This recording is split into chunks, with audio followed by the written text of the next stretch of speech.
Welcome to the Delingpod with me, James Delingpole, and we have a very exciting guest for you this week, imported all the way from Australia, well, sort of. Her name is Helen Dale, and she is half Australian and half English, I think, or half Australian, half British. Half British, yes. Okay, yeah.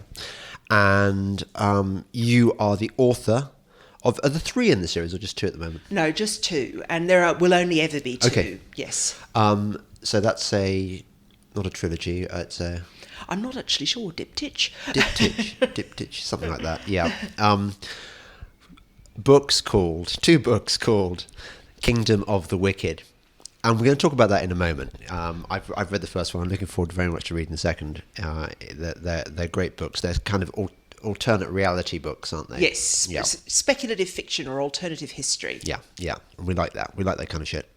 But before we go there, I want to know a bit more about you and where you came from and stuff.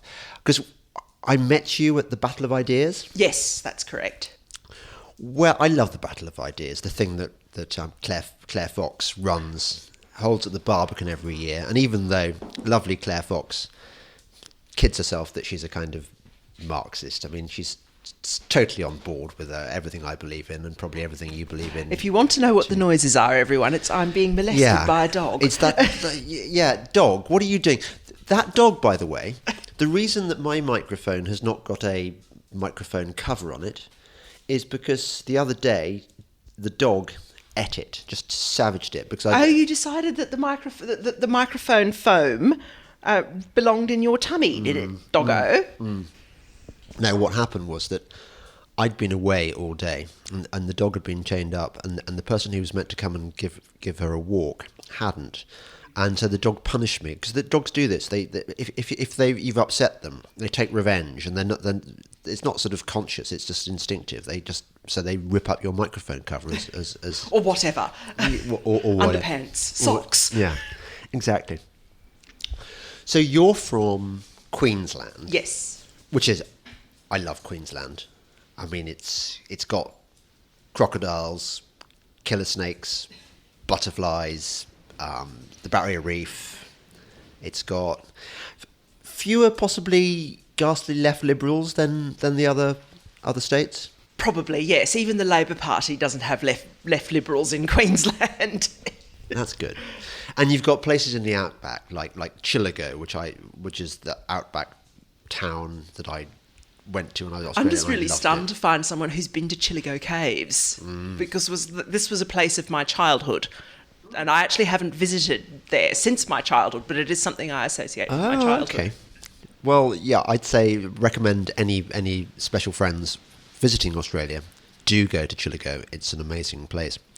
And so you grew up, you were telling me in the car on the way over, under... He's more or less the closest Australia's ever had to a fascist dictator, isn't it? Joe Bjelke-Petersen? Yeah, Joe Bjelke-Petersen. He was actually... born in New Zealand, of Danish background, and this became a long-running joke in Australia and in Queensland. But he was a peanut farmer from an area around a town called Kingaroy, and country area, but fairly dry, not the sort of association that a lot of people have with Queensland, which is sugarcane, lots of rain, pineapples, Cattle bananas. and cane. Yeah, so the Cattle and Cane from the Go-Betweens, which was certainly a great song of my childhood and was what I was associated with because I spent all my time, nearly all of it anyway, in coastal districts where it was warm and wet and they grew sugar and that kind of thing. And I wouldn't call Joe Bjelke-Petersen a fascist dictator. We've never had that in Australia in any state. But he was very conservative and not in a good way. And the expression that I tend to use to try to get across to British people what he was like as leader, which was for the whole of my childhood, basically, that I can remember, was that he was the closest that the white British Commonwealth has come to true authoritarian government, in that he did things that you associate with, say, Louisiana in the United States, where the borders of electoral constituencies were gerrymandered. They used to call it the Bjorkimander. The police were terribly corrupt.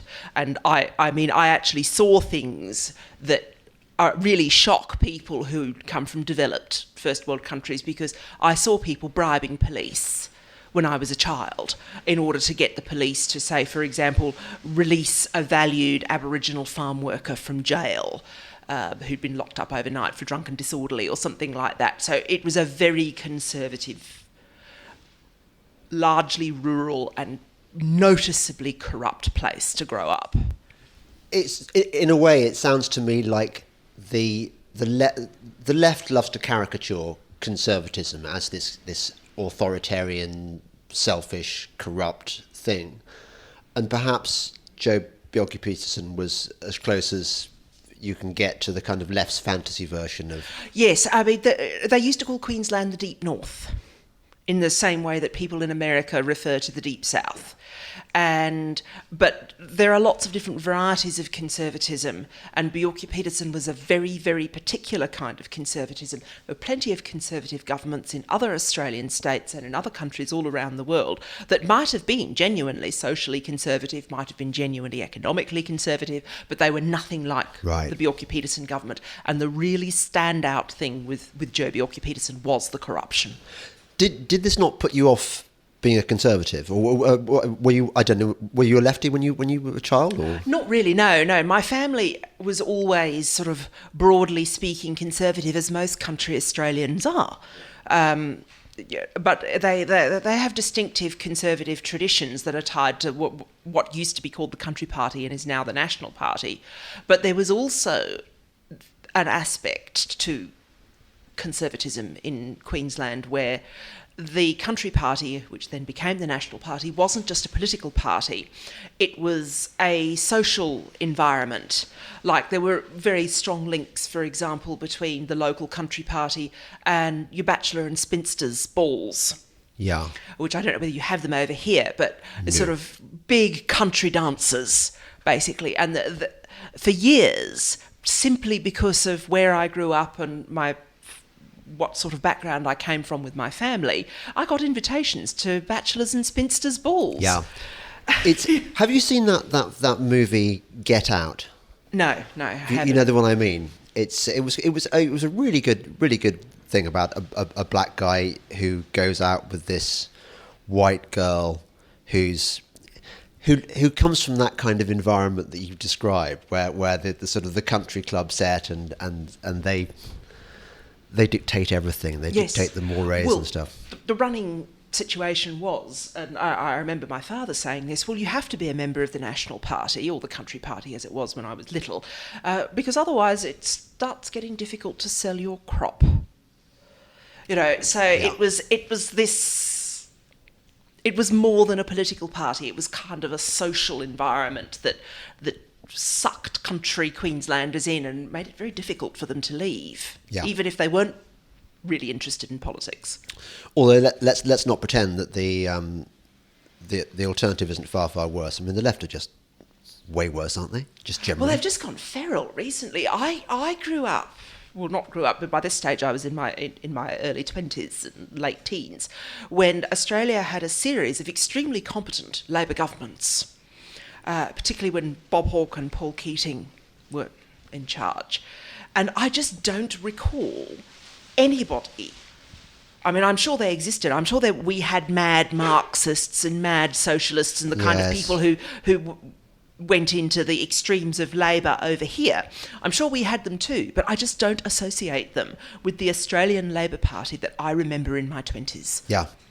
I really do think this modern feral left that you see is a relatively recent development. And I've spent a lot of time talking with friends, including a very close friend in Australia who I would describe as Labor right. And she's a professor at an Australian university. And she's says the same sort of thing. She says, I just don't remember this. I don't remember people like this in the ALP. Where did they come from? Yeah. As Exhibit A, I would present Rod Liddle, who's maybe the best columnist in Britain. Do you read Rod's Yes, stuff? I do. Yes, And Rod, I think... really read the spec, definitely. Rod captures, I think, that bemused attitude. Rod would consider himself an old school lefty. You know, he's not a socialist, but old Labour. Yes. And I think he's as bemused as we Conservatives over what's happened to the left. It has gone, feral. I think is a very good... No, that's the expression I use, is feral. And I have many very close friends who I have an enormous amount of respect for, because they put so much into defending the civil liberties of Queenslanders when we had the Bjelke-Petersen government. And they were from the Australian Labor Party. And a lot of them are just sitting there going, not me. But they're still Labor. They're still members of the Labor Party, Wow. and they're quite shocked by it. Yeah. Well, do you not think that people like that have a moral duty to quit this idea of voting for this by the way is a problem facing Conservatives at the moment.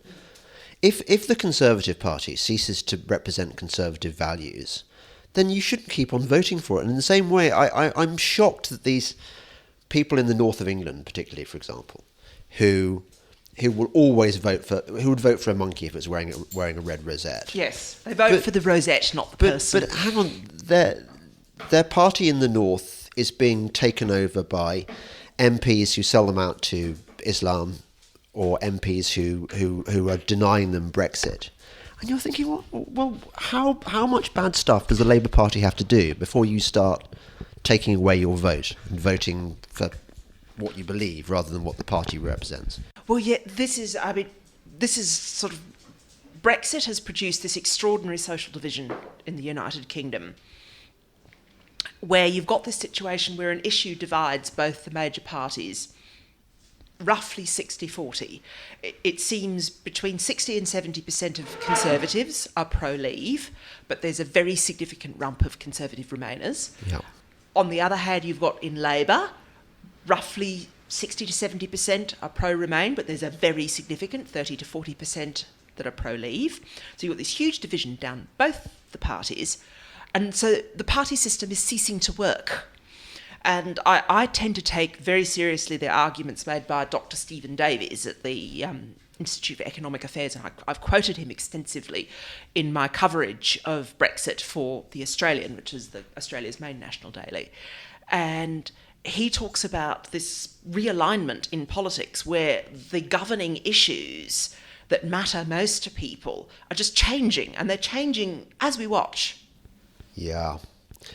Absolutely right. I have never felt, I've never witnessed a clearer divide within Britain, a clearer and more logical divide in between the goodies and the baddies, as I have over Brexit. Suddenly, I found myself allied with this. You know, occasionally, I'll get people saying,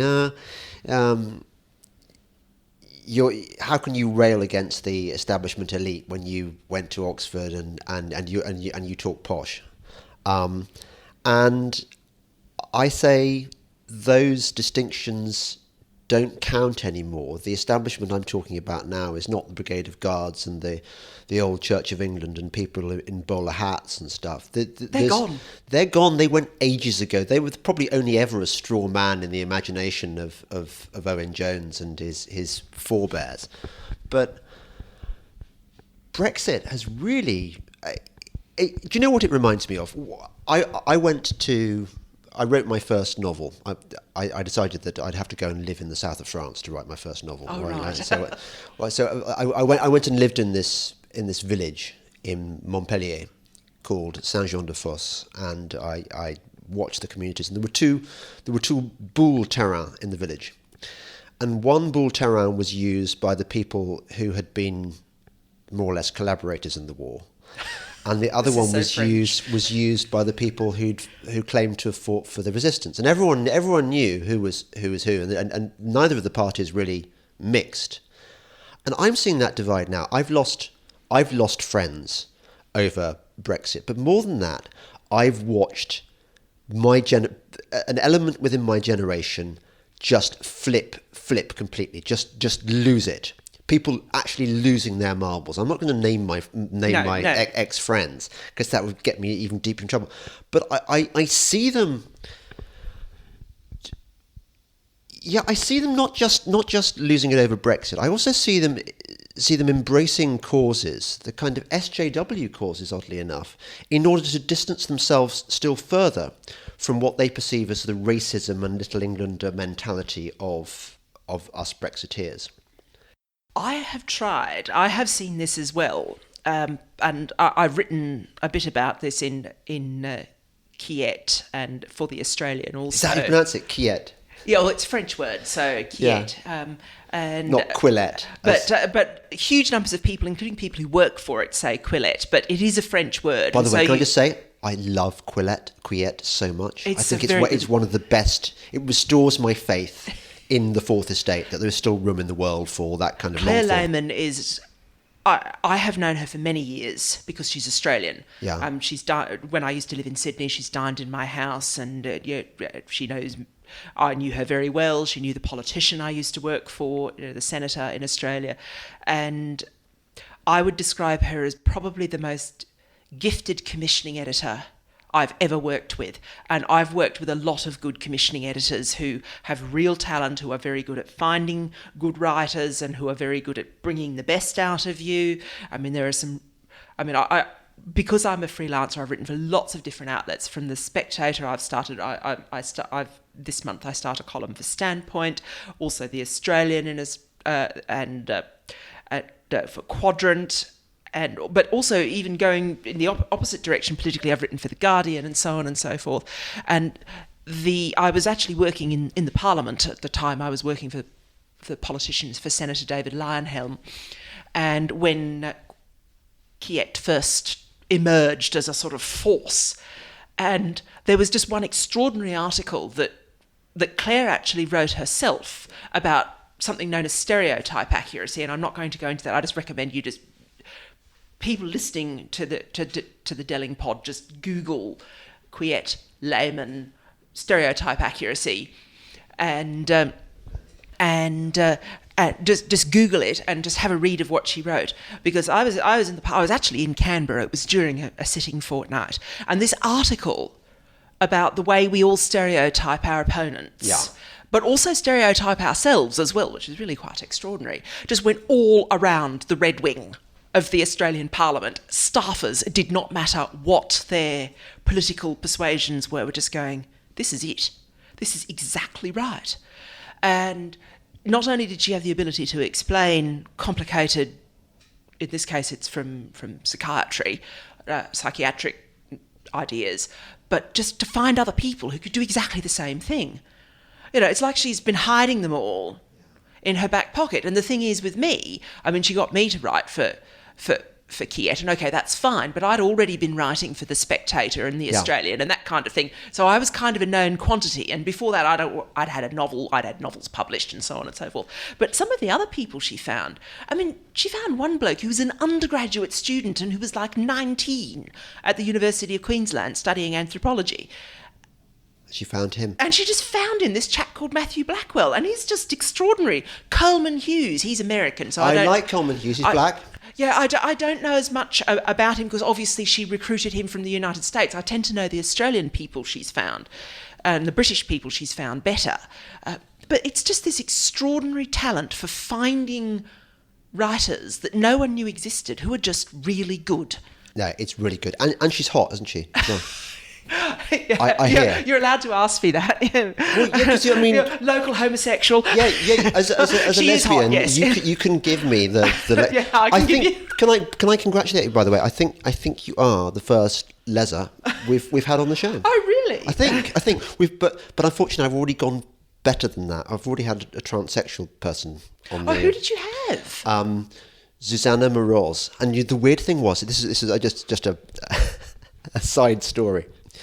I wanted to talk to Susanna about the experience of being a transsexual. Obviously, I mean, it's what you'd want to talk to her about, and how she funded her operation and why she did it and what it's like. And she's we're talking about conservative transsexual, so what's it like being a conservative transsexual in a world where that whole issue has been stolen by the identity politics left to advance their cultural Marxist agenda. I couldn't talk about any of this shit because at the beginning of our interview, she says, I can't reveal that I'm transsexual because I've already got a deal with somebody else that I'm going to talk exclusively. I thought, sod this for a game, Sergeant. So we had this quite interesting conversation about I haven't spoken to her recently. I don't know what's happened. Anyway, so being a lesbian is not quite as, you're not quite a rara avis as as it, or to be a conservative. But congrats, by the way. I mean, look, I think, would you not say it's probably fair that most lesbians swing left rather than right? It depends. Some can be. There is a stereotype that both lesbians and gay men are all on the left, and I've got so many right-wing gay friends, males. It's infuriating. It really, really annoys a lot of us. And I mean, and the one who is my favourite writer about this issue, about being a really, really kind of very, very Tory gay man, but who is also extremely good at explaining gay issues, is Graham Archer, who writes for Unheard. I think he's terrific. I just think he's a terrific writer, and he also has the best beard in British journalism. He's just got this wonderful beard. But he does write beautifully, although I have to say I find him a little squishy. He's not as hardcore as I think of all my gay friends. Douglas Murray, for example.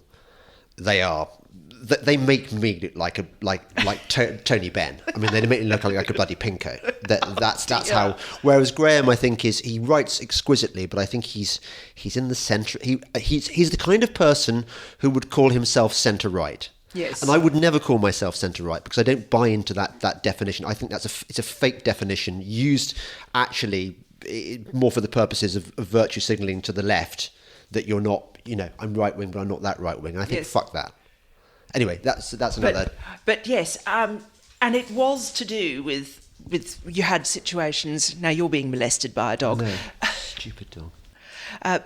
It was to do with negative interactions with the police, with religion, that drove a lot of lesbians to the political left. That certainly is a real phenomenon. Yeah.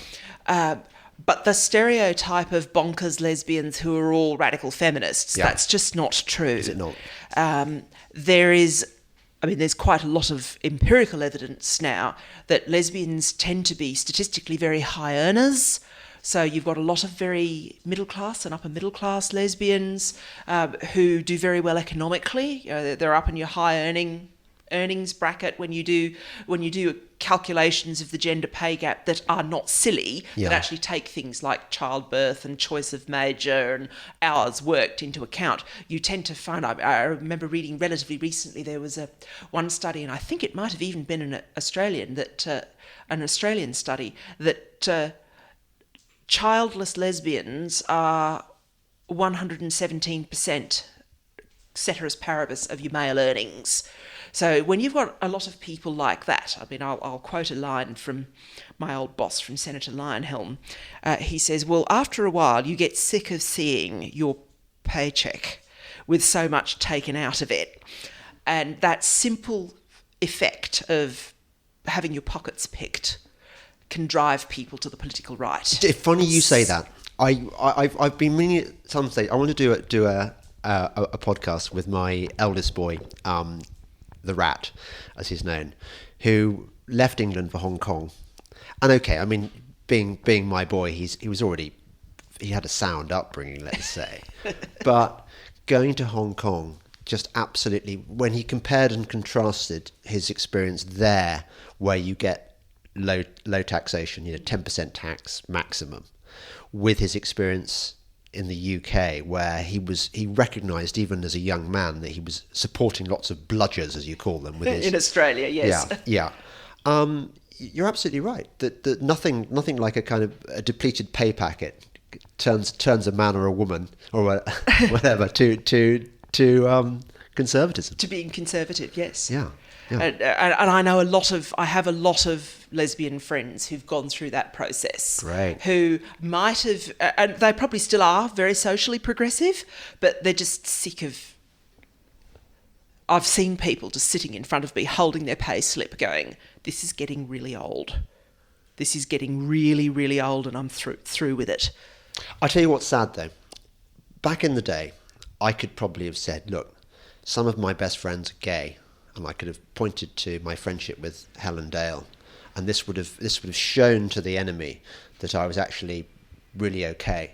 Nowadays, it's not enough. The left has readjusted itself so that it's gone so insane that you've really got to embrace all identity politics nonsense.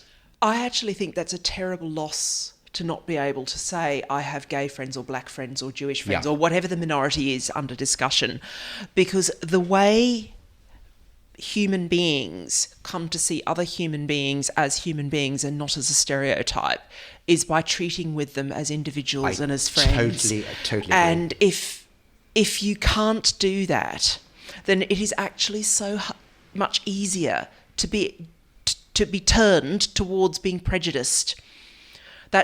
Prejudice comes from not treating individuals as individuals, but only seeing them as members of the relevant group, and it is the most awful thing ever. You were mentioning in the car when we came over from the station that there are certain things that drive you to despair. Well, that is one of mine. I mean, I really do buy the idea of the consolations of friendship and being able to put politics aside and to be able to treat with people regardless of their backgrounds and what they believe and so on and so forth. And it breaks my heart when I see friendships bust up over politics or over something like Brexit. I just look at that and I think, no, that's really sad. Also, as soon as I knew you were a lesbian, I was quite interested in finding out more about it and about your experiences. In the same way with black people, I don't want to just pretend that they're not. In the early stages of the friendship, I don't just want to pretend that they're the same colour as me and they've had the same experience. I want to find out about what it is that makes them tick in their experiences. Nowadays, these kind of questions and discussions are called microaggressions. Yes. But it seems to me that in order to form a bond with somebody, you've got to talk about the things that make them them and make you you, and find the points that you have in common, but also understand the points of difference. Well, it becomes difficult. The one something that stands out to me, because it's a very Queensland experience, is part of the corruption of the Queensland police was a tendency, particularly in rural areas, towards racism. Yeah. And often the only way to sort of get a handle on what that was like, apart from some of the things that, like bribing the police to get an Aboriginal employee out of the lockup, often that involves hearing an Aboriginal person talk about driving while black. Now, obviously, that's not a thing anymore. That's gone. But it was a real thing. Particularly if the Aboriginal person was middle class and had a good job, they were a farm manager or something. Plenty of these in North Queensland when I was a kid. And they had a nice car. I mean, he's dead now, but at the time I had an Aboriginal friend who, among other, he worked sometimes for my father and some other people in the local area. He was a farm manager. He was very good. He had a BMW. And every single time he drove it from Cairns to Townsville, he would be booked. Oh, my goodness. Every single time. And until you heard that story from his mouth, it was, unless you have a good and sympathetic imagination, it's actually quite difficult to understand what it means when someone says, oh, yes, I got booked for driving while black, and everyone has a giggle and moves on. They don't realise it's a real thing of, oh, no, how dare that Aborigine be driving a nice car between Cairns and Townsville? This kind of thing. We should talk about your books, because their genesis was quite interesting, in that you were studying at Oxford. Yes. You got some kind of scholarship? Yes, I was on a scholarship at the University of Oxford, and I completed a law degree at Oxford known as the BCL, Bachelor of Civil Law, which isn't really a bachelor's degree, it's a master's degree, but it's taught in exactly the same way as undergraduate law degrees at Oxford, in that you have the tutorial system and you live in your college. And So you lived like an undergraduate? yeah, so it's like an undergraduate, but it's taught at a higher level. So none of my tutors, for example, when I did the BCL, were other graduate students. My tutors were people like John Finnis, Professor John Finnis, or Professor John Gardner, or Professor Roger Scruton. These were people. You were taught by Roger Scruton? I was indeed. Oh my goodness. That's why I was tweeting your podcast with him everywhere, because I was trying to get across to people, this man has this extraordinary voice. He's another Geoffrey Cox. He's got this rich, rum-soaked fruitcake of a voice. And people would just sit there and listen to Roger Scruton. And he could have recited a bloody Bull Bearings manifest, and you'd sit there and listen to him, because he's got this glorious speaking voice.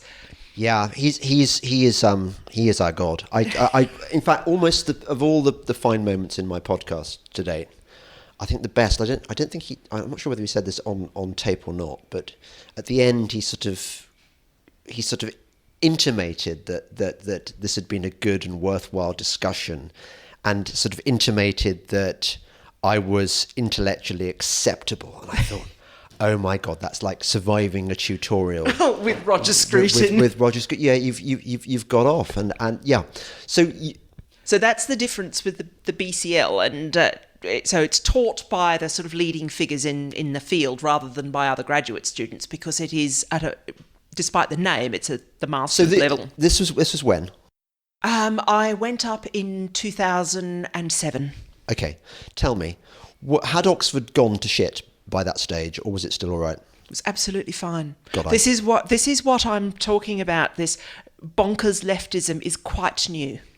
I really do think it's a recent phenomenon. I've talked to a lot of my friends in Australia and UK people who studied with me at Oxford, who, when I did the Roman law subjects I needed in order to be able to practice in Scotland, up at Edinburgh, we've all talked about this and going, this is new, this is weird. Interesting. Yeah, this is something that is really quite new. But anyway, the genesis of Kingdom of the Wicked was, I did well in the BCL, for which I had a scholarship because it's quite short, and I decided to stay and do a DPhil, and I got some funding for that. The problem, of course, was that I then got completely distracted, and I think I produced about 2 chapters of my DPhil, and my supervisor quite liked them. He thought, oh no, these are good, you're going well, and I got a very nice supervisor's report. And then I just didn't write another word. I wrote 2 novels instead, and I had to turn up to my scholarship provider at the end of it and go, I'm terribly sorry, but I haven't written a DPhil. I've written 2 novels, and I was fully expecting to have to pay about £20,000 back to them, and they were just good about it. And they said, oh no, you came up with an established reputation as a writer. You'd already published a novel, you'd written a lot for different outlets and in different places. We understand that this kind of thing can happen. And I was just sitting there going, thank you very much, because otherwise that would have involved me doing weird things to my mortgage.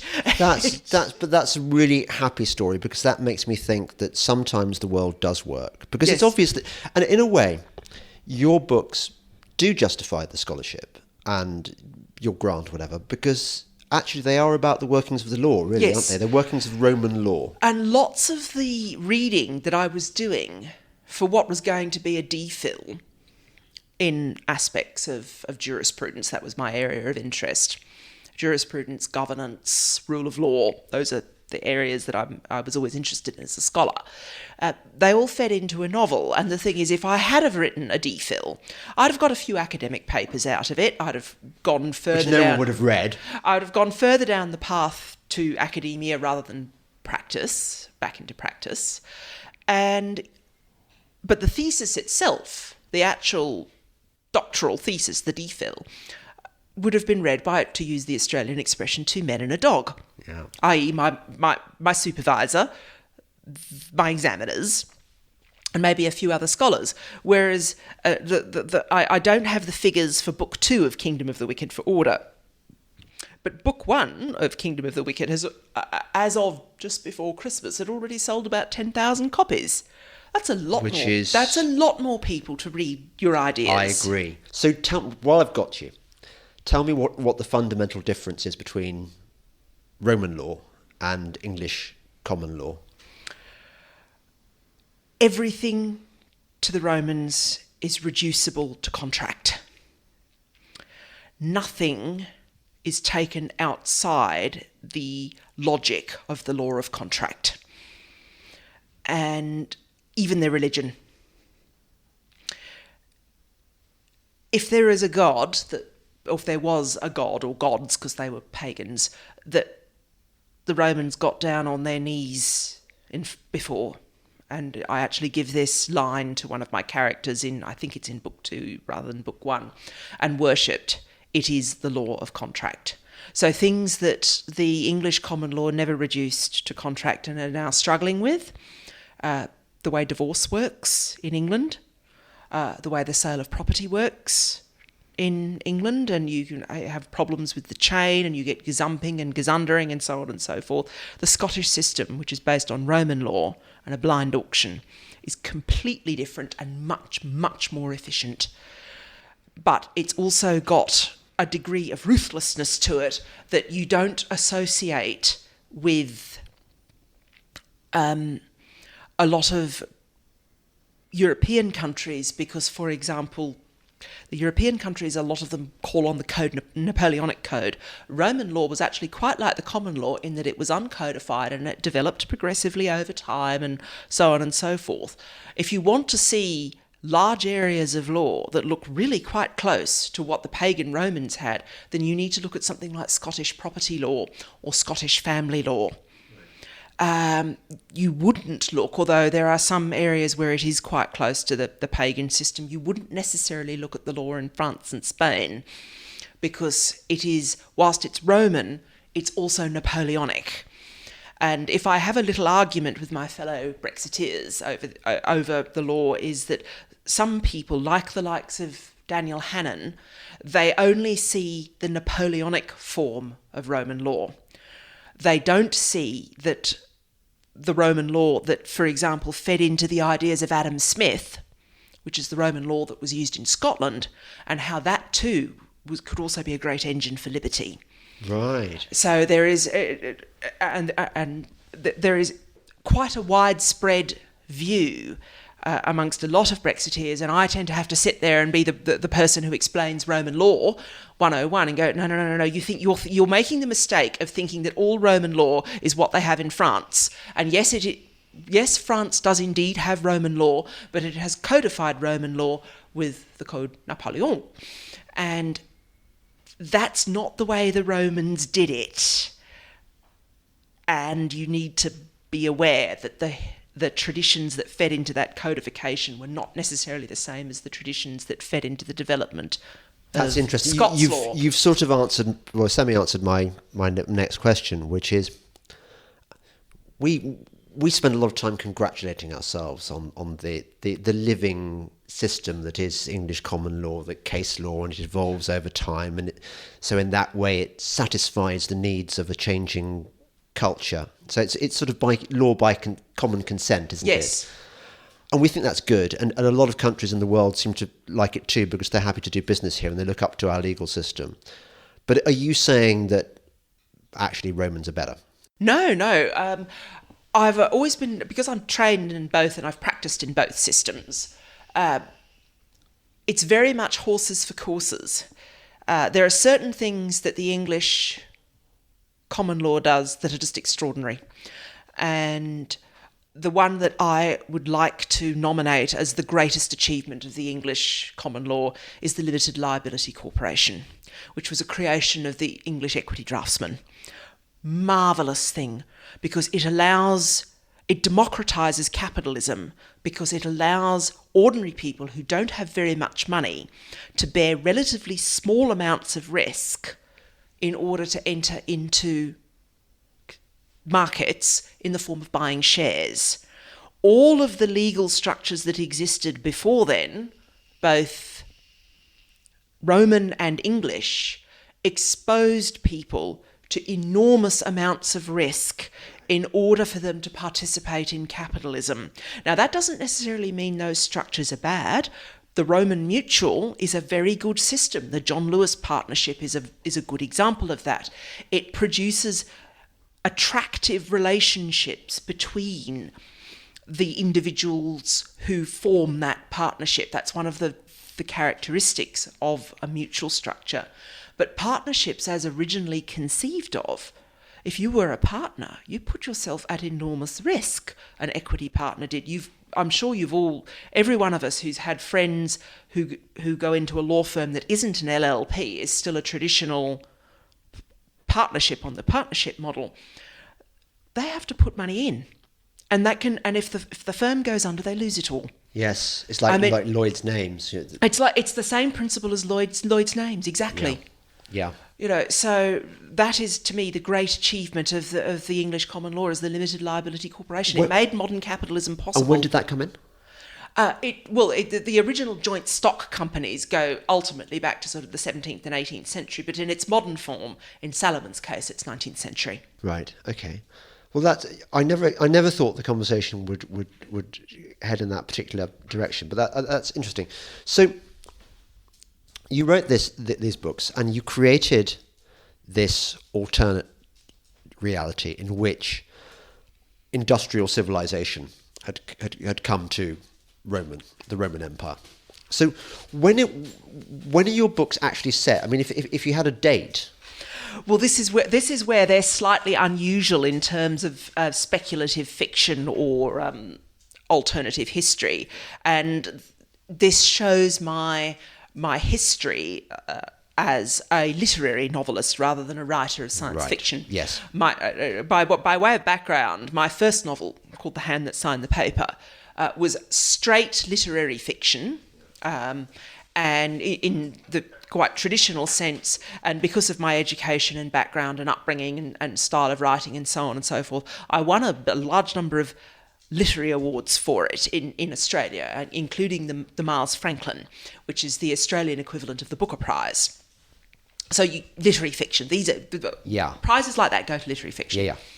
When I came to write Kingdom of the Wicked, I knew I was changing genres, and I've actually had a couple of reviews because being a Miles Franklin winner, you get reviewed in all the papers in Australia. Yes, such expectations. Yes, I imagine, yeah. And I have had a couple of reviews spank me for changing genres. Basically, you're going down market and doing science fiction, and that's what they do. They call it science fiction, which it isn't really. But in terms of setting, it is actually set in the 1st century AD. During the reign of Tiberius, with Pontius Pilate as governor of Judea. And I have created a society, an industrialised Rome, with all of those characters and all of those Roman values, but I have applied the reasoning and logic from one of the people I read a lot of his stuff for my D-film, from F.A. Hayek, the classical liberal legal scholar, economist and philosopher, about how legal systems evolve over time. So what I did was I first developed, based on my knowledge of Roman law, I tried to work out what industrialisation would do. So as you were saying, before we were rudely interrupted by that phone call. Yes. The book is set in the 1st century AD. Yeah. Tiberius is the emperor of Rome. Yeah. Pontius Pilate is the governor of Judea. Yeah. But all other things being equal, it is a Roman Empire that has those people, but it has had an industrial revolution. Right. And I set out in an essay at the end of it, and I did this quite deliberately, how I came up with that, what my point of departure was, which is basically Archimedes survives the siege of Syracuse and becomes Rome's DARPA guy, basically. I see. Yeah. But in order to get the law right, I actually used quite a lot of the scholarship that was supposed to go into the D-Phil that never got written. Yeah, okay. And I used the Nobel Prize-winning economist and lawyer F.A. Hayek's research on the way law evolves. Right. And the way things like, for example, the limited liability corporation came originally from the joint stock company. The way, for example, modern ideas about democratic worker governance come from Roman ideas about mutuals and how you get interesting compromises along the way. So I wanted those real people and I wanted those real stories. And so I went back and reread all the Gospels and read a lot of the historical material. My first degree was in classics, so I read Latin very well, and I can crib my way through Greek, although I have forgotten a lot of it. So I wanted all those familiar names with all of those King James Version resonances. Yeah. But I wanted a modern story that showed you what we would look like if we industrialised, but with a different set of underlying values. Yes. So the two things that came across to me that stood out in terms of the society that you depict were, one, the kind of the implacable logic of the legal system, the sort of the ruthlessness, the Roman ruthlessness that you can. We were talking about this in the car on the way here, weren't we? And I was saying, for example, I can't imagine the Romans agonising too much over whether to bring home Shamima Begum or not. Begum, or however you say it. Yeah, they'd be going, well, look, hello, she went off to fight for an enemy state. If she comes back, our civilization will bear the cost of having to pay for the security risks that she poses for the rest of her life, and she's a threat to our citizens. I mean, and also too, I mean, in terms of, because you're dealing with people that just, most of our modern ideas about compassion, and it's quite difficult to get this across to people because the history seems to be contraindicated particularly when you're dealing with sexual minorities, but most of our modern ideas about compassion are Christian. And so that is why I have scenes in the book where you get otherwise quite civilised and urbane and humane Romans who appear to be quite modern in their values and in some respects very progressive, because this was not a civilization that had particular issues about, say, being gay. But then just go, well, why would you want to look after that baby? You don't want that in the gene pool. It could be dangerous, and I didn't put that stuff there gratuitously. There is too much historical evidence for those attitudes. The Romans were fairly short on compassion. They were good on friendship, they were good on loyalty, they were good on bravery. Their fundamental underlying cosmology was an order-chaos one rather than a good-evil one. So you've got a character in it, and the character Cornelius, who is the Roman equivalent of a principal crown prosecutor, who seems to be extremely honourable and decent, and I've had women writing to me about Cornelius for 2 years now saying, I think he's very shaggable, that kind of thing. It's been quite funny. But he is also totally on board with torturing people, and he just makes an application to court so that he can torture someone. And he thinks that's entirely legitimate and fair, because he is not about being good, he is about being orderly. So and that's the sort of underlying logic of it. Do you think Christian compassion is actually a weakness in our civilization and kind of the woodworm which ultimately will destroy us? Not necessarily, for the simple reason that people do things for reasons. This is a sort of me being a jurisprude here, jurisprudential. And the underlying inner logic of civilizations leads to certain manifestations of behaviour. And it was Nietzsche who basically just went through Roman criticisms of early Christianity jurists like Celsus and so on and so forth, and summarised them all in Genealogy of Morals. And he was the one who had made comments along the lines of, sometimes a society can be so compassionate and so full of love, it's actively self-harming, or words to that effect. This is what Nietzsche said. This is what Nietzsche was talking about. This is what I would call pathological altruism. That's probably as good a way as anything of putting it. And I must admit, that quotation from Nietzsche, which I don't have exactly right because I'm doing it off the top of my head, in the context of the Shamima Begum case, I saw Tom Holland tweet it. Now, Tom Holland is a very sincere Christian, and he has done some of the best scholarship popular scholarship that I have read on this difference in moral values between pagan Rome and modern, secular, post-Christian society. And it is the thing that I really wanted to bring out in Kingdom of the Wicked, is this is a fundamentally different set of moral values. And the key defining difference is where the locus of compassion is.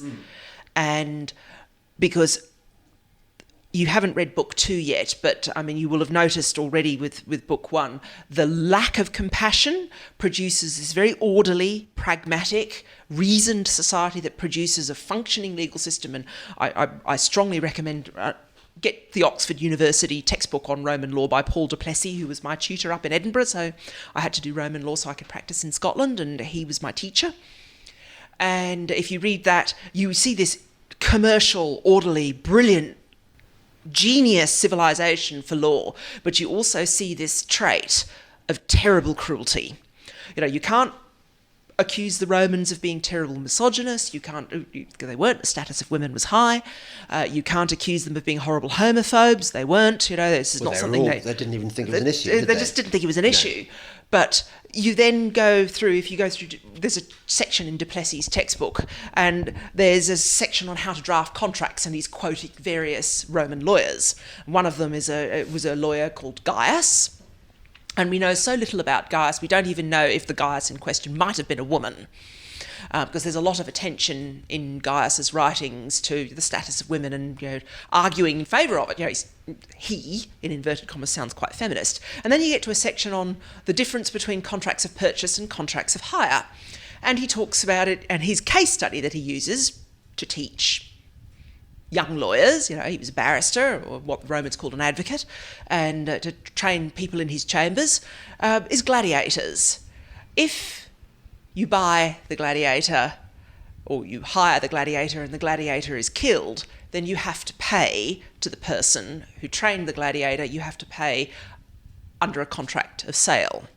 If, however, the gladiator is not killed and is not harmed greatly and goes back to the trainer at the end of the games, then it's a contract of hire. And he goes through very carefully all the different either or in the alternative, when you do legal drafting, the different clauses. And it's beautifully constructed. A modern law student can read Gaius's section on that and understand it and learn something productive about the difference between a contract of hire and a contract of sale, where there's a change in condition during the course of the hire. And you read it, and it's just also a monument to cruelty. So you have this extraordinary civilization that just basically doesn't do compassion. At all. And without me going into... I would like people who listen to Delingpod to read my novels. Yeah. But if you find the society in Kingdom of the Wicked interesting because of the way Romans think, which I've put a lot of effort into researching and getting accurate in my characters, if you want to read more scholarship on it, then you could do worse than start with some of what Tom Holland has written, because it's very good. Oh, we love Tom Holland. He's been on the podcast, and we must have him back. So... the other thing that really struck me about your Roman society, and I'm sure it's accurate, they're shagging an awful lot, and they're much more liberated about sex than we are. Yes, because they were, broadly speaking, you get cultures... I mean, every society does weird pathologizes sex in some way, shape or form. The idea that there was some sort of mythical golden age where everybody, to use the Australianism, banged like a dunny door in a gale and no one cared, is nonsense. That's not true. But you get, broadly speaking, a division into sex positive and sex negative, and the Romans were definitely in the sex positive category. They thought it was a good, healthy, normal expression of life and an affirmation of life, and it was also a fairly important part of their religion as well, which is why in places I actually had to tone it down, because you really do find dinner sets that are where the plates and cups and salt and pepper shakers and so on and so forth are all based on different bits of the male and female anatomy. You really did get pretty little wind chimes outside people's doors that show naked women riding on flying penises. These things were real. You got mosaics and beautiful artwork in people's houses in entirely respectable sort of upper middle class and upper class homes, where you'd have on one wall absolutely gorgeous garden scenes, or somebody's folly, or one of those lovely manicured gardens that's done like a maze that were then made popular again in the Renaissance. And then on the opposite wall, you would just have every position known to man or woman, and then you get on the third wall in the same room, often in a dining room, you'd have gladiators chopping each other up. So this is the thing. So say I'm an upper middle class Roman. I'm married. Do I get to shag whoever I want, or do I? If you're a man, you've got more freedom than your wife. Right. Sounds legit. Yeah. Okay. So you're expected. You are, however, expected to be good at it, because the Romans had unilateral no-fault divorce. Well, that's good, because I can practice on lots of actresses and things to like get. That. I'm doing it for you, darling, to get better. Yes, to get better. You were expected to be good at it. And a man who wasn't good at it was considered a bit sad, really. Right. So being skillful was very important. Right. But you do have certainly not in the society I have portrayed in this book, but the running joke was that, and Ulpian actually talks about this, he's another one of the great Roman jurists, was that a significant number of upper middle class and upper class Romans bought attractive female slaves with the idea of making more of them. But that seems sensible. And it was the man of the house who was making more of them. But then you get the ruthless Roman pragmatism, because sometimes it would be clear, because of the appearance of the children, that they were the children of the master of the house. And so there are records of Roman trials, litigation, where one of those children is injured or killed, or there's a negligence claim. Yes, they had them too. They had that kind of those kind of public liability type ideas the same way that we do. And you would get the master getting up in court and saying, that one's actually mine. Yes, it's a slave, but it's actually mine. Can I have 4 times the damages, please? And the Roman court's going, no, you don't. Stop trying it on. Less value, slave. Doesn't matter that it's yours. Still a slave. Right? So it's not like in, say, medieval England, where, or going probably at least up to the 19th century, where the aristocracy would have loads and loads of illegitimate children, and they would, well, they'd be given, I mean, if you were the son of a king, you'd be given Fitz, wouldn't you? Fitzroy. Yes. Bastard son of, or you'd be given a title, and you'd be looked after. So if I had children by my slave or slaves, I couldn't grant them status. You could. Oh, you absolutely could. I mean, but the thing is, because this is an entire society that just is motored by contract, you certainly could. And in terms of formal relationships, the Romans were monogamous, in the sense that you could only have one wife and you could only have one husband. They frowned on bigamy, and they also frowned on things that have caused problems now. They frowned on cousin marriage.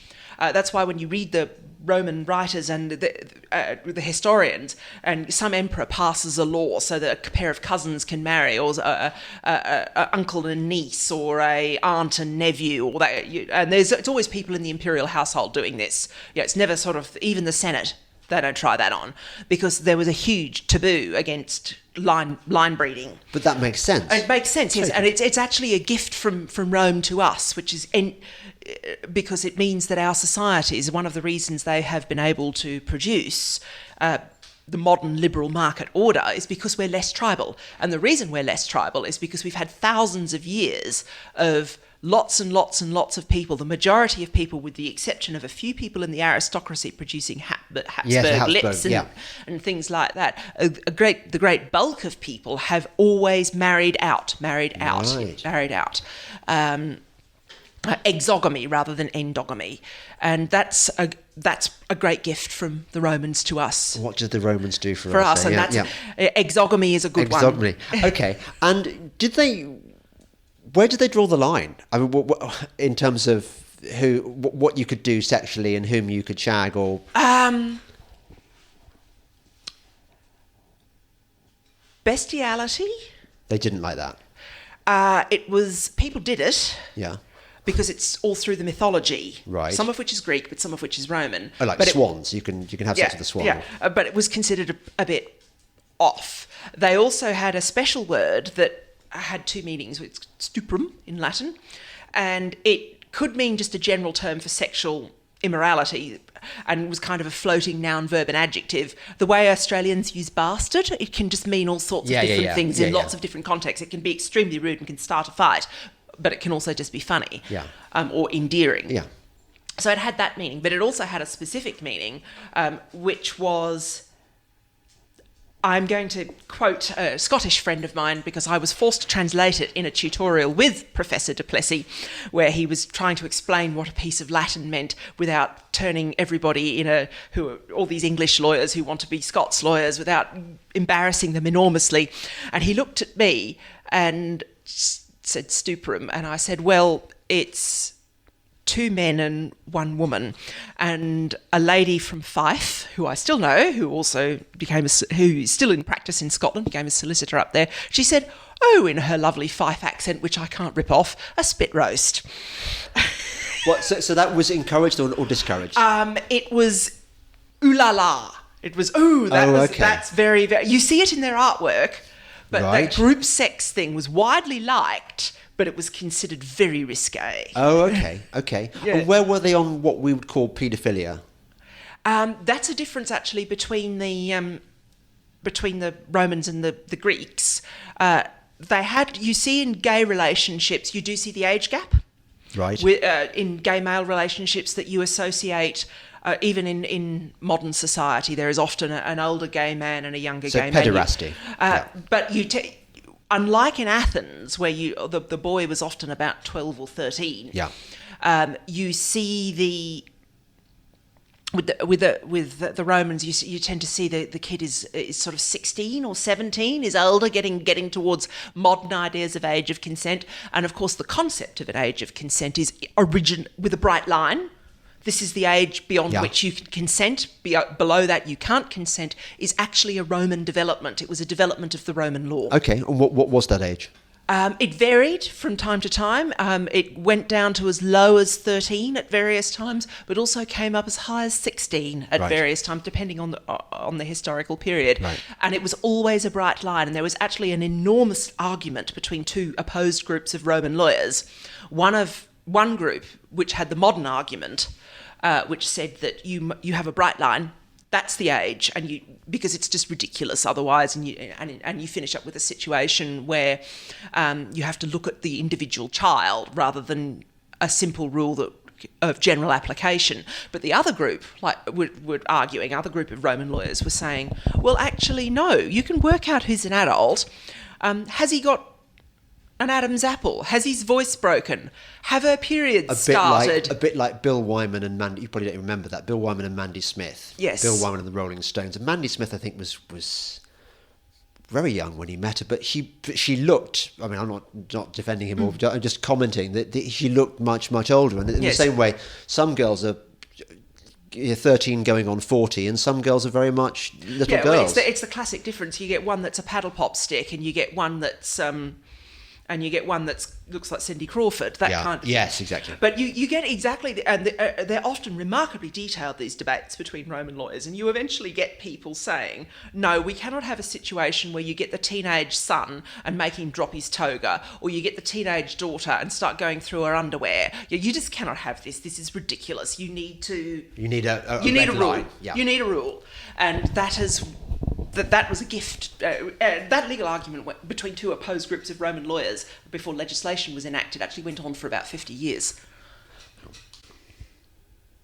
I wanted to ask you, because about the parallels between the end of the Roman Empire and our own era, because I rather feel that we're living in decadent times, and that phenomenon that we talked about, whereby the SJWs seem to take over Oxford very rapidly. I mean, the analogy I use is like the zombies in World War Z. They move really swiftly, not like the ones on Walking Dead. I really feel like... Well, you mentioned something in the car about how civilizations can collapse very, very quickly and knowledge can be lost very quickly. And you talked about what happened during the Dark Ages in post-Roman Britain. Yes. How we lost so many of the technologies. It's... As a general rule, I mean, obviously I've taken a sort of academic interest in this that I've then turned into fiction. in Kingdom of the Wicked. And people can read my story, because ultimately I'm a novelist and I want to tell a story, and then they can read the essay in the back of book one and other stuff I've written about it for Kiet and for Aereo magazine and for the Cato Institute, and take it for what it is. But the broad rule is that, as a general principle, things don't change very much, not in an observable way. And for a very contemporary case, the arguments being made about no-deal Brexit are just insanely silly. Now, that does not mean no-deal Brexit is going to be a bed of roses if it happens.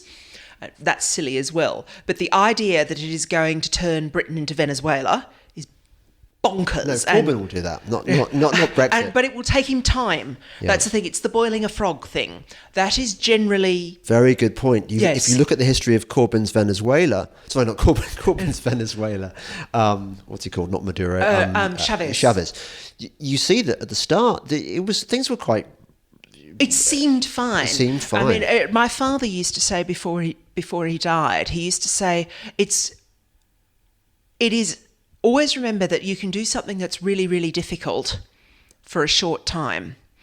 And that kind of redistributive socialism can be done, and also redistributive fascism, like you saw in Mussolini's Italy, where all the jokes about making the trains run on time. You can do something really difficult for a short time. It's when you keep trying to do it over years and years and years, that's when the wheels fall off. Well, when you've got to pay for it. And yes, well, it's that. It is still. I know it's a cliche, but it is still my favourite quote. Is the problem with socialism is that eventually you run out of other people's money. Yes. I still think that is the best way of describing it. So a good guiding principle is that, as a general rule, things don't change that much. However, certainly, there were aspects of the collapse of the Roman Empire where it was one of those world-defining changes. And some of the best scholarship that has been done is actually about what happened in Roman Britain after the withdrawal of the legions. Oh, what did happen? This country lost kilns, the potter's wheel, the spinning wheel, the size of cattle shrunk by between a quarter and a half, the average size. You can tell this because they couldn't selectively breed anymore. Because they couldn't selectively breed anymore. Basically, what happens is modern market-based societies that produce a high level of sophistication and material prosperity and comfort depend very heavily on the division of labour. And division of labour is wonderful. Thank you, Adam Smith. It's a great thing, but it requires specialisation, which means the whole jack of all trades, someone who might be educated and literate, but also able to fix their car or fix a washing machine or do technical refit a window, could you refit your sash windows? That kind of thing. Obviously I could. How dare you insult me, Helen, by suggesting I couldn't? But that kind of thing is that when you get the underpinning market prosperity and social order that you need to maintain a highly specialised society pulled out from underneath it, which is what the research about Roman Britain, post-Roman Britain indicates, is that the wheels just fall off. There is this incredibly rapid loss of sophistication and technical knowledge. And in Britain's case, we actually regressed here back before to a level of civilization below what had existed in Iron Age Celtic Britain before the Romans got here. The regression was so bad. Oh my God! Yes, so it can happen, that kind of thing. But you need to realise that it is quite rare, and people catastrophising about whether it's no deal Brexit or whether it's the yellow vests in France or whatever. It could be any side of politics, or Orban winning in Hungary or anything like that. From either the left or the right, they need to understand it's much more likely to be like boiling a frog than it is going to be to some sort of rapid civilizational collapse. Do you not see parallels between late Rome and our own civilization? No, I don't.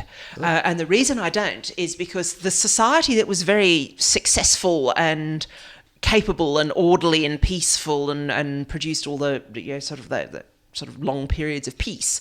It was a pagan society with very different values from ours, which is what I wrote about in what I've written about in Kingdom of the Wicked. The society where the wheels fell off was one that was actually morally much more like ours. It had become Christian. It had taken on significant Christian ideas and values. It had warped them in many respects, because you've got to remember Christianity was laid over the top of a very distinctive civilization that did some really quite weird things to Christianity. You've only got to look at what Roman Christianity became in the sort of the early days of the Christian church, and the religion from which it was ultimately derived, Judaism, to see really quite extraordinary differences. Like Judaism has no concept of original sin, for example. This is an enormous difference and has incredible theological and sociocultural consequences down the line. Judaism has a completely different conception of the afterlife, and there are also a very large number of Jewish traditions, and including the ones I had to write about in Kingdom of the Wicked, that don't have an afterlife. You still have to be a Jew, and you're still meant to follow the 613 rules of the mitzvot. But it's just the idea that it's salvific is just salvific. I like that word. Yeah, is completely ridiculous. And if you'd have gone to people on the Sanhedrin, if you hypothetically spoke Hebrew or Aramaic, and had asked people, and these were religious scholars. I mean, Judaism has this tradition over many thousands of years of people thinking deeply and critically about their religion and then committing it to paper. And this was going on in the time of Jesus. The people that Jesus was debating with, and my Yeshua ben Yusuf character that he's debating with on the Sanhedrin, these people were not dummies. They had thought their religion through, and they gave a crap about getting it right. And it's kind of unfortunate the way they're portrayed in the Gospels. It doesn't really give Judaism a fair run. And so you can see Christianity laid over the top of Roman paganism became quite weird in lots of ways. And some of the cultural transfers are very odd, like the patron deities in all those little Italian hill towns, they all turned into the patron saints. And I mean, I remember when I was working in Italy at one point, there was this extraordinary thing that there were these two little villages quite close to each other in Umbria. And the only difference in their two patron saint stories was that one of them, he was sawed in half across the middle. And the other one, he was sawed in half from the top of his head down to his bits, right. That kind of thing. So you get very weird cultural crossovers, and it can be worth going to deeply Catholic countries and looking at their churches, like looking at Portuguese Christianity, and you just look at it, you go, my goodness, this is so foreign, this is so not like an English cathedral. And it is that Christianity laid over the top of the pagan Roman bedrock, and then the two interpenetrating each other and becoming something really quite odd. So no, I don't see a parallel, and I used to I discussed this with Paul Duplessis, my Roman law tutor, a few times, and he and I used to call it a bad classics alert, which is where you have to be quite careful about drawing analogies between modernity and a pagan civilization, and modernity, secular modernity, and a society that had become Christian but not at all secular. So yeah, but I in that case, are you suggesting that actually the Roman Empire that fell wasn't really Roman anymore? It had become something very odd. Okay, but that doesn't mean to say that there aren't parallels between that period and now. I would struggle to find them. About the one that does periodically come to mind, and this is once again drawing on Nietzsche, Genealogy of Morals again, is that, and this is me going right out on a limb here, there are parallels between a lot of women who got involved in early Christianity because they didn't like being leched at and looked at in that. Me Too was the downfall of the Roman Empire. They didn't like being looked at or thought of in that way by Roman men. But this was a very...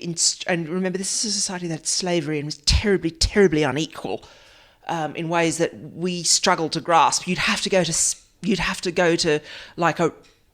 need to go back in time about 50 years into probably a South American country to see something similar. In modern terms, terrible class-based inequality. Well, okay. What about? am I not right in thinking that the welfare burden was one of the things that destroyed the Roman Empire? That previously they would have had a much more lax sense of obligation towards the... Well, no, the pagan Romans had very intense obligation ideas, but they were not. It was not something that was considered appropriate for the state to do. And you'll see this. Well, that's good. When you read Book 2. Whereas later on, though, yes, in the dog days of the empire, surely there was that kind of. Possibly as a result of Christianity. Yes. And look, pagans wrote about this. You're always giving away other people's money. So you do get arguments like that. So Christianity killed the Roman Empire. Well, that was one of Gibbon's arguments, and that's not something that I tend to buy, because I just see these kind of things as big cultural movements that take time over. And you've talked to Tom Holland; he will say and they're going to happen anyway. No, I'm not a Marxist. That's one of the reasons why I write speculative fiction. So you don't think empires do naturally rise and fall? Because I do. But I do think empires naturally rise and fall. But you've got to be very careful when you look at large, complex, urbanised facts that existed for hundreds or even thousands of years, and then the wheels fall off. The danger is because that's what happened, that's what was always going to happen. And you've got to be really, really careful with that kind of thinking, because that's the kind of materialist view of history that a lot of Marxists have. And it's why the people who are very critical of scholarly speculative fiction or alternative history, as opposed... I mean, I've written novels. Yeah. I've done the best I can, but they're novels. I'm a novelist. I want people to read my stories yeah. and to see whether they can relate to my characters and that kind of thing. But you get a historian like Niall Ferguson, who has actually done scholarly work in this area, and when he first started doing it, the people he was arguing with were Marxists, because Marxists have this conception of history that you're always going to go where you went. Right. The material, the facts of history determines you've got it couldn't have happened in any other way. Right. Now, they're wrong. Yeah. We know that now, but they weren't, unfortunately, proven wrong by people like Niall Ferguson. They were proven wrong by physicists who came up with the alternative timelines. And so we now know that they were wrong. But initially, those scholarly arguments amongst historians were all between historians in a liberal or Whig or conservative tradition and historians operating out of a Marxist tradition. Do you know what's really sad? What's really sad is that we could go on doing this podcast for hours, but I've got to eat that curry that we've got in the lunch. Otherwise, I'm going to flip. And actually, what this means is we can do another podcast another day. Yes. I mean, not next week, but you can come back because you're great. And once you've read book 2. Exactly. So we can talk about Kingdom of the Wicked even more. And we can talk about learned things. So thank you very much to my podcast guest, Helen Dale. Thank you very much. Author of Kingdom of the Wicked. Thank you very much. Yeah. Bye-bye.